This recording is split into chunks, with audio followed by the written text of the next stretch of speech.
para sa usapang kalusugan. Ikaw ba ay nagkakaroon ng pimple breakout? Kung ganyan, oras na para alagaan ang iyong kutis at ayusin ang iyong kinakain. Ayon sa ulat ng Healthline, mainam na magkaroon ng healthy diet para iwasan ang pagkakaroon ng tigyawat.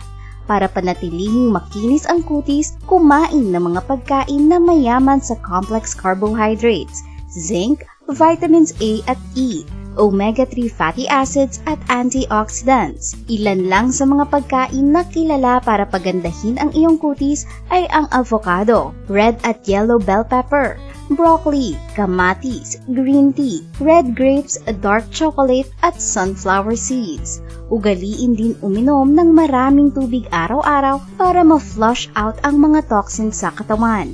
Iwasan din ang pagkain ng matatamis, pasta, kanin at white bread.